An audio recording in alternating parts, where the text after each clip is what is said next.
Ya, selamat pagi.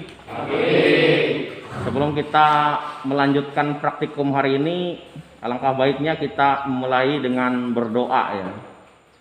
Silakan satu orang pimpin berdoa dulu.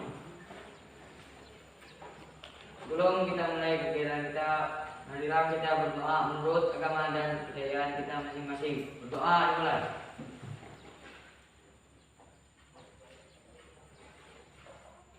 Berdoa selesai. Baik, untuk kegiatan praktik kita hari ini melanjutkan kegiatan yang kemarin ya. Bagi yang belum maju ke depan dan praktik tentang hand tools ini bisa melaksanakan hari ini. Untuk caranya sama ya seperti yang kemarin, bisa kalian lihat di job sheet itu. Kalau misalkan kalian lupa, bisa aja job sheetnya bawa ke depan gitu ya sambil dilihat, terutama di bagian langkah kerja ya. Kemudian yang perlu saya ingatkan kembali, untuk alat yang sudah disampaikan kemarin itu kalau bisa jangan dibahas lagi di temannya yang lain gitu ya. Seperti kemarin kan sudah dibahas kunci pas, kunci Inggris, kunci busi, obeng, kunci segitiga. Iya. Jadi harapan saya untuk yang teman selanjutnya itu jangan menyampaikan ulang. Kalau kalian lihat di teori dasar itu kan ada berbagai macam ya jenis hand tools. Bisa kalian baca di situ ya. Termasuk juga di situ apa?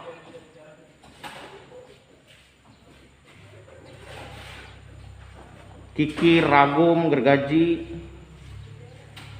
Nggak cuma sebatas kunci ya.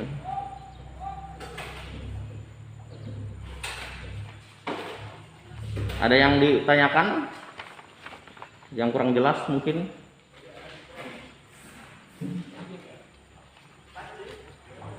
Ada? Tidak ada? Baik, bisa dimulai praktik ini hari ini? Baik, kita mulai praktikum hari ini ya. Perkenalkan, nama saya Valentino. Saya di sini untuk memperkenalkan jenis kunci dan kegunaannya.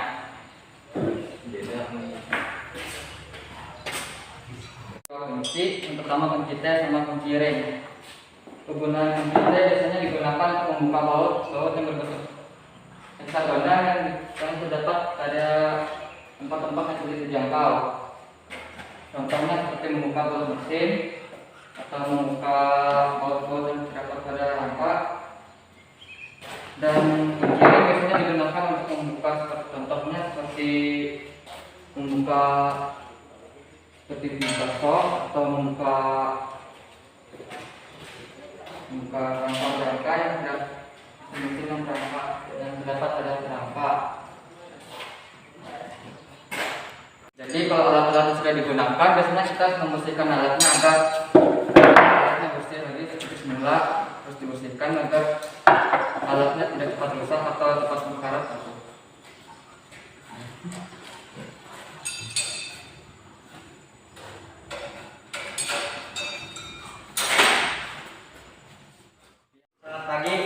Pagi. Perkenalkan, nama saya Jarno. Saya di sini menunjukkan kunci dan fungsinya. Saya di sini ngambil kunci tang sama kunci sok. Kegunaan kunci adalah untuk membuka bagian oli dan kunci sok untuk membuka bagian baut di sini. Setelah pemakaian itu sudah memakai, harus dibersihkan lagi.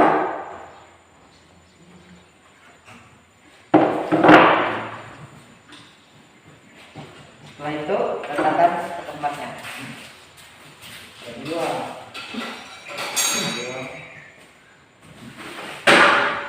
Ya, terima kasih. Selamat pagi. Pagi. Perkenalkan, saya Muhammad Arfiano. Di sini saya akan menjelaskan penggunaan kunci dan jenis-jenisnya. Di sini saya mengambil dua kunci. Yang pertama kunci sok. Kunci sok biasanya digunakan untuk membuka baut olinya. Dan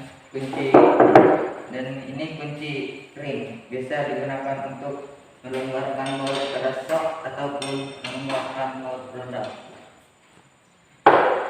Setelah digunakan, lalu kita bersihkan supaya tidak kotor.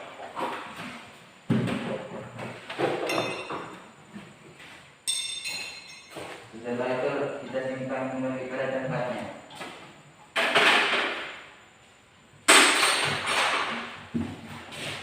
Sekian dan terima kasih. Selamat pagi. Pagi. Perkenalkan, nama saya Dian Juniti. Di sini saya akan menjelaskan tentang jenis-jenis kunci dan fungsinya. Pertama-tama kita ambil kuncinya.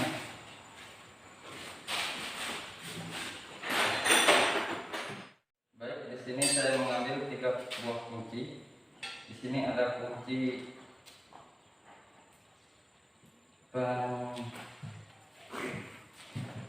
penguit atau penguit bang, dan satunya lagi saya mengambil gergaji besi dan kunci R. Kegunaan dari kunci ini tadi untuk melepaskan ini bang. Jangan sampai dia membelakangi ini, kamu bukan beli.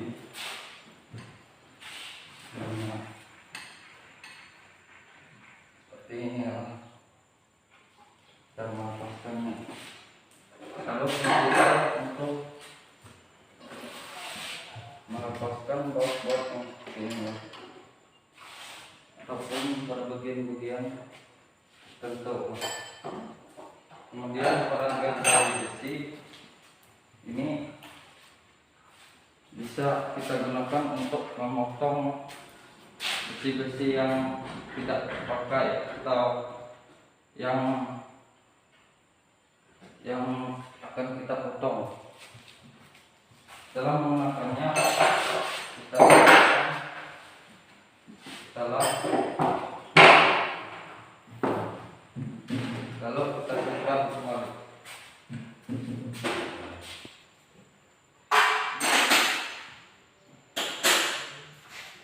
Perkenalkan, nama saya Rizky. Kali ini saya akan menjelaskan tentang kunci dan fungsinya. Pertama-tama saya akan mengambil kunci. Saya akan mengambil kunci ringkas dan gunting. Kegunaan dari gunting, salah satu dari gunting adalah jika kita melepas lampu yang sudah mati, bisa kita potong atau kita lepas kabelnya dengan gunting. Dan selanjutnya kegunaan kunci ringkas. Kegunaan kunci ringkas adalah untuk membuka atau melonggarkan baut, misalnya baut dari kop mesin atau bisa digunakan untuk mengencangkan rantai. Setelah kita menggunakan alat-alat mentol, kita harus membersihkan supaya tidak cepat berkarat atau tidak cepat rusak. Setelah itu kita simpan ke tempatnya. Sekian dari saya, terima kasih. Perkenalkan, nama saya William Christopher. Di sini saya akan menjelaskan kegunaan dari kunci-kunci. Di sini saya akan menjelaskan fungsi kuas dan palu. Fungsi kuas fungsinya adalah untuk membersihkan bagian-bagian dalam mesin yang setelah dibongkar. Fungsi palu karet. Fungsi palu karet yaitu untuk memukul pada bagian mesin. Fungsi palu plastik itu untuk mengeluarkan as ban depan atau as ban belakang. Coba praktekkan sekalian, gimana caranya yang memukul bagian itu tuh. Bagian mesin. Ya, maksudnya caranya gitu. Di sini ya? Itu palu karet ya. Ujung itu dari atas kan pukul gitu. Ini. Ya. Untuk membersihkan pada bagian mesin bisa dilakukan. Asal orangnya lagi gimana cara mukulnya? Lihat kan ujung palunya itu sini kamu berdiri sini hadap ke sana. Ini palu, ini ujungnya palu, ini ujungnya plastik gitu. Kamu jelaskan, kemudian kamu praktekkan gimana cara mukulnya gitu aja. Sananya di sini, yang as roda ini aja. Pada palu plastik, cara menggunakannya itu dengan cara memukul untuk memasukkan ke dalam atau mengeluarkan. Jika untuk pada mesin bisa kita gunakan palu karet yaitu untuk memukul dengan cara seperti ini. Ya. Penutupnya dikembalikan. Setelah kita pakai, kita kembalikan.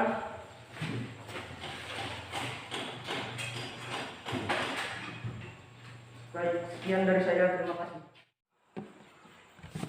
Ya, sampai di sini ada pertanyaan? Atau ada yang kurang jelas? Kunci pipa atau Pak? Cara penggunaannya? Oh, kunci pipa. Ya. Jadi kunci pipa itu kalau kalian lihat sistemnya itu sama seperti kunci Inggris dia ya. Ada pemutarnya dia. Baik, nanti saya jelaskan. Ada teman kalian bertanya tentang kunci pipa ya. Jadi ini yang disebut dengan kunci pipa itu. Kenapa ini disebut dengan kunci pipa? Karena memang fungsinya buat untuk memasang dan melepas pipa, tapi bukan pipa mesin pompa air seperti yang ada di rumah kita yang kecil itu, bukan. Ini pipa ini digunakan setelah seperti pipa PDAM, pipa instalasi pabrik yang mereka menggunakan pipa baja atau pipa besi. Kemudian untuk cara penggunaan kunci pipa itu di sini sama seperti kunci Inggris ya. Di sini ada putaran untuk memutar, mengangkat mulut geraknya ini ya. Ini ada mulut gerak, yang ini mulut diam ya. Jadi pada saat kita buka, dia akan terbuka seperti ini. Cuma perbedaannya dengan kunci Inggris, kalau kunci Inggris itu dia mempunyai mulut yang rata ya. Sedangkan kalau kunci pipa dia pakai mulut yang ada rigi-riginya. Inilah fungsinya untuk mencengkram klem pipa itu. Kalau kalian pernah lihat klem pipa ya, kalau di motor kan nggak ada klem pipa. Biasanya pipanya bisa besar gitu. Tapi kalau misalkan kita gunakan kunci pipa di motor, kalau saya sih lebih baik saya tidak merekomendasikan pakai ini kalau di motor. Tapi ini buat jaga-jaga. Atau kita kekurangan kunci. Ini kan bisa sebagai pengganti kunci Inggris. Cuma bedanya di sini karena ada rigi-riginya, dia daya cengkramnya lebih kuat gitu dibandingkan kunci Inggris. Kalau kunci Inggris kan bisa tergelincir karena tidak ada rigi-riginya. Kalau ini ada rigi-riginya. Kalau dari pengalaman kami dulu pakai kunci ini itu untuk melepas ini. Nah, baut segitiga. Ini kan besar nih. Kalau di motor sport itu misalnya sekitar 32 kalau nggak salah nomor. Kita cari aja kunci 32 di situ kan nggak bisa biasanya. Jarang ada 32 atau kalau di Yamaha rasanya kecil ya 17 ke 20-an. Tapi dalam catatan ada ruang ya. Kalau ini kan nggak ada ruang ya. Tapi ini beruntung masih kecil kunci. Bisa juga untuk apa memukul mungkin ya, mungkin atau membengkokkan. Kalau di motor kan ini kan bisa disetel nih. Kita mau bengkokkan footstep seperti ini ya, kita setel dulu. Jadi ini karena dia ada rigi-riginya kita bisa jepit ya. Kita putar. Sudah terjepit baru kita tarik untuk memperbaiki apa? Step besi ya. Kalau footstep variasi yang di tangan itu nggak bisa. Aluminium ya, patah ya. Itu aja sih. Jadi kunci itu tergantung kreativitas ya. Maksudnya kita nggak semata-mata lihat kunci, oh fungsinya buat apa nih gitu. Jadi otak kita yang pakai. Seperti yang saya bilang tadi, ini sebenarnya buat instalasi pipa. Jadi pada saat pipa sebesar ini ya, saya contohkan, misalkan saya menyambung pipa ya. Jadi pipa itu kalau pipa besi itu ada klemnya untuk memutar, jadi kita tahan seperti ini ya.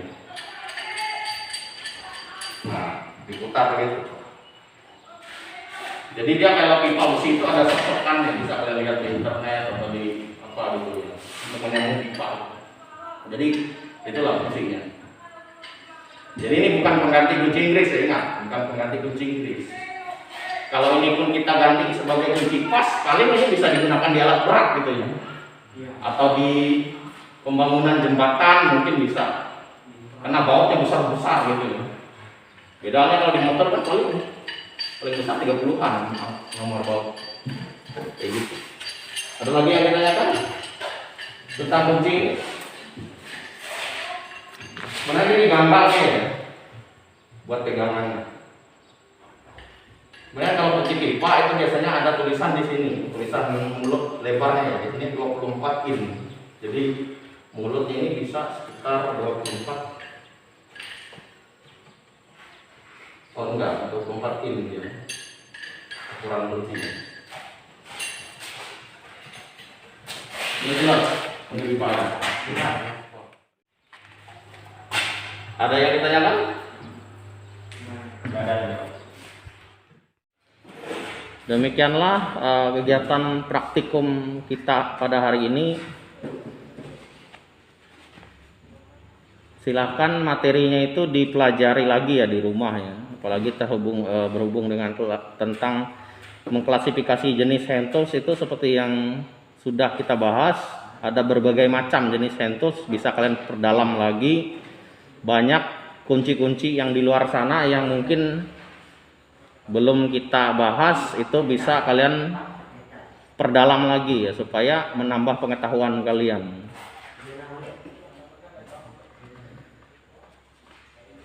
Silakan untuk mengakhiri kegiatan praktikum kita pada hari ini, sebelum kalian pulang gitu ya, ke rumah masing-masing. Satu orang silakan pimpin berdoa untuk pulang. Silakan. Sebelum kita pulang, marilah kita berdoa menurut agama dan budaya kita masing-masing. Berdoa dimulai.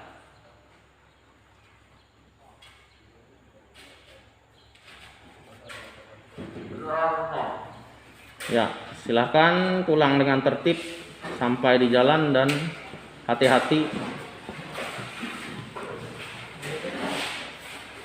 Ini dikembalikan ya, job sheet-nya dikembalikan, dikumpul ke sini ya.